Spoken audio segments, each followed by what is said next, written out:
What is up, everyone? It's Michael, and this is my 1986 Chevrolet Camaro. Look at it, and a beaut. Now I have some clips I'm gonna play, just as a little backstory. Yeah. You got 9.6 or something? Yes, yeah. Okay. So I wasn't really planning on making a video today, but I guess I am. I was on Facebook Marketplace one day, and I ran into this 86 Chevy Camaro. It's got a 2.8 V6 in it, 5-speed manual. And I'm like, you know what? I'll go check it out and everything. You know, get an overall feel for how the vehicle market is doing, and you know what kind of condition I can expect with a Camaro. And they were selling it for $1,000. Let's see. I'll take a right here. We got to get something to eat. But I was not planning on buying a car today. But I just bought a 1986 Dodge Camaro, not Dodge, Chevy Camaro. I'm still thinking about the power ram all the time. So yeah, I just bought an 86 Camaro. What do you think, Andrew? Well, we'll see if we can get some down here to get it up, and then see what we can do. Yeah, I got a friend with a truck, and I need to get a trailer for it. Well, we will see. Dang. All right, see you next time. So it's like 10 hours until I pick up the Camaro. It's nighttime right now, but I forgot to eat dinner, so I'm actually going out to eat dinner. I'm driving the Ford today. I just finally fixed the exhaust, so it's quiet as can be. Take a listen to this. Can't even hear it now. Now that that's fixed, all the projects I have now are just the Camaro, because I fixed my car finally. I cleaned up the shop and everything, so now I just gotta manage to sleep through the night somehow, and then at 10 o'clock tomorrow I leave to go pick up this Camaro. Alrighty, so this right here is my 86 Camaro. Let me tell you, the interior is not in bad shape. I have all my windows this time and a back seat. I got a gauge cluster and everything. It's a 5-speed manual. Currently the radio does not work, but it's hand cranked. The leather interior of this looks incredible. And if I take out my key, currently right now the switch inside does not work. But if we flip down that license plate and then we put this in and just listen.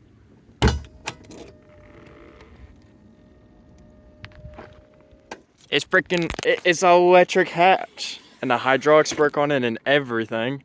And then when you bring it back down, the hydraulics also bring your trunk down. So right now we're actually packing the 2.8 liter V6 that used mechanical fuel injection, and for 86 that was kind of new, I would assume.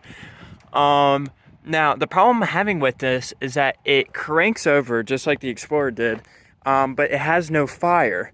And luckily it's not a coil pack this time, so I went ahead and I replaced the distributor rotor and distributor cap because those look pretty corroded, but it's still not firing. So what I'm gonna do now is replace it with a brand new CarQuest. This is a ignition control module, and then I bought a coil pack, not a coil pack, an ignition coil just in case. So it just popped out the ignition control module. It's a Napa control module, but it doesn't actually look too terrible. Positive and negative.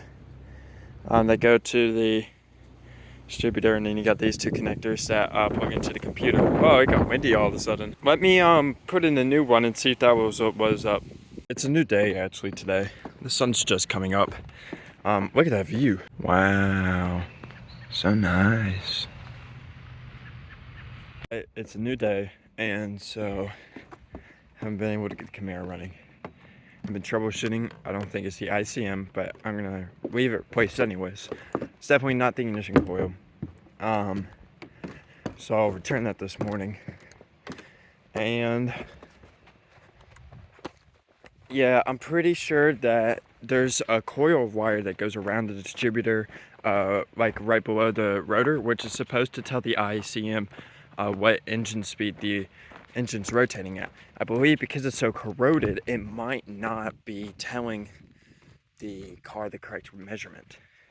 And so that's causing the fuel to squirt just fine, but no fire to actually happen. But let's go return that ignition coil and then come back to this. So my dad actually came down this morning to help me troubleshoot this, and I guess my troubleshooting skills are on par with his, but he definitely knows a lot more about distributors than I do.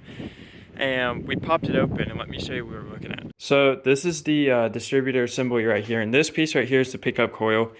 And I nicked myself pretty good today, that's why I got the Band-Aid on, but you're supposed to receive, I think it's like around 800 ohms of resistance in that pickup coil, and we're getting an open lead situation. So we're gonna replace that and see if that's the issue. So I got the new part. It's actually really nice, and it's heavier than the other part, but this one was also like listed as premium on the website. I don't know what that means. I just hope that it works for this, because I'd like to see this run. Alrighty, so we got it running. That's a good thing. It turns out that it was the pickup coil, and then I put the wrong ignition timing on it, so I had it one step ahead, and now it's running great.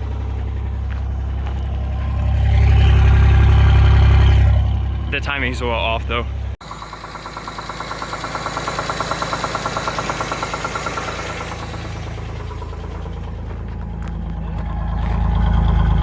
Having issues with the Camaro idling. It doesn't seem to want to like idle at all, and we had extremely high pressure because the fan wasn't like extremely high temperatures on the temperature gauge, but now the fan's running and that temperature does go down. So now I just gotta figure out what's wrong. So it's been a day since it's been running. I didn't video record a lot yesterday because I was feeling the best, and today I'm still not feeling the best, but I'm definitely working on it. I got a big smear on my eye. I don't even know how that got there. But basically, we were having an issue. It wasn't creating any power. I mean, it's maybe creating 40 horsepower. It can't make it over a simple slope. We can only drive it on flat ground, and we had to tow it up the driveway. So I'm thinking that it's gunked up injectors, because I know I have spark, because I just changed out all the spark plugs and the spark plug wires, the distributor cap, the distributor rotor, and the pickup coil. I know it's not the ignition coil, because that'd be freaking absurd if I have to replace another electrical component. But I'm pretty sure it's gunked up fuel injectors, because I'm getting pressure, a lot of pressure to the actual fuel rail. You can test it by, there's this like little pressure relief valve right there. It's like a tire gauge essentially, but I just stuck a screwdriver on it and was like, fuel shooting everywhere. It should be getting fuel. But the spark plugs are running extremely lean when we took them out. So what I'm gonna do now is, with the multimeter, I'm gonna check the resistance of the resistors to see if they're going bad. Just as a, even though I think it's gunk because it was sitting for 6 years, I can check with the ohm meter to see if I have a bad injector. So I just tested them all, and they were showing 16.6 ohms, which is an acceptable limit, because also I don't know what the impedance of the meter or the cables of this is. Supposedly 11.9 is an acceptable number, but we're close to that. So I'm going to say all the injectors are good. What we got to do now is pop them out and check them for gunk. Congratulations, folks. That's a fuel rail out of a 1986 Camaro V6. Oh, that was a struggle. Because this injector, I don't know if it's noticeable or not, it's missing like a part of the injector? That's what it looks like. Oh, wait, that gets pushed down. Oh, the full injector's there. But that one was a pain to get out. I sprayed some water displacement there to get it untangled, and it worked, I guess. I had to use a little bit of brute force, but we got it out with all 6 injectors still intact. Alrighty, so I have the injector soaking now, and I'm going on a camping trip for 3 days, so I'm literally just gonna let them soak for 3 days. What I'll do tomorrow though, so I went ahead and decided I'll put the fuel rail in too, just to get gunk out, even though I don't think there is. There are tiny ports that gunk can get stuck into.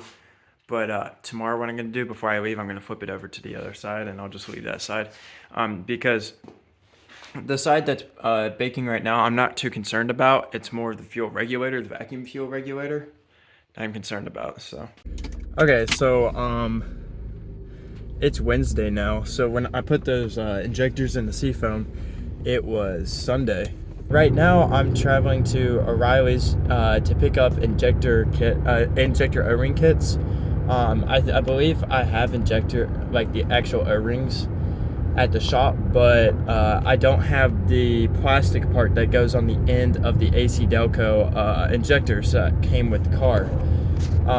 So I'm going to go to O'Reilly's, pick those up because I put an order in for them. And then, yeah, from there, just reinstall the injectors and see if that solves the lean problem. Now, I did break the vacuum hose to the fuel regulator, so I had to figure out a way to makeshift one, or at least fix it. So I got to think about that on the drive there. So I just got the vacuum, not the vacuum, the O-ring things, but the reason I said vacuum is because I had an idea on the drive back home. This right here, this is my fuel rail. This right here is a vacuum fuel regulator. That's the part that broke that vacuum hose that I need to fix before I can actually get it running good. Now, I was thinking on the drive here, if that hose was dry rotted and was already breaking, then that means vacuum was escaping, meaning it wasn't able to push enough fuel to the fuel system. That's a theory. I don't think that's actually true, because I think a fuel regulator that's controlled by vacuum on an early 80s model Camaro or anything that has a fuel rail on it, I'm pretty sure that it's almost like a thermostat on your your coolant thermostat. And so as it creates vacuum, it pushes that spring thing up and allows more fuel to drive through the fuel rail. Now, if that's failed, that means that that fuel regulator is stuck at the same position the whole time, which would explain why it's running a lean condition and explain why it creates basically no power, because it's only pushing a certain amount of fuel through. Since this is a multi-port injection, the computer only controls when the injectors fires, not how much fuel goes through the injectors. So that's my working theory, and I think it might be correct. And would you look at that? These look like brand new injectors. I don't even know if I did them correctly. That'll be a question for when it starts, and we'll see if it fires. Off camera, I reinstalled everything and I actually started it up. It took a few tries and I was thinking that I installed it wrong, but it's actually running now. It's got a knock coming from the front, but what I'm waiting for is the fan to turn on and seeing if the idle like completely drops out and everything, because we were having issues with it idling. I just took it back and forth just now and it seemed like it had a little bit of kick to it, but I'm gonna wait for somebody to come home and then test it out. Just remembered, we can actually check the spark plugs to see if it's firing, and let me tell you, that thing's firing. Let me see if it smells like gas too. Heck yeah, let's go. It's the next day actually where I just text the spark plugs. I was testing it on the driveway. Literally right here, there's a little incline of a hill, and it basically failed under its own power. So what I'm gonna do is in the next video, we're gonna pop off all of the belts, see if there's a bearing noise coming from the water pump. I know there's a knock from where the engine, but there is also this other noise that might be a water pump bearing. And then after that, we'll take the valve covers off and inspect the rocker arms. But yeah, till then.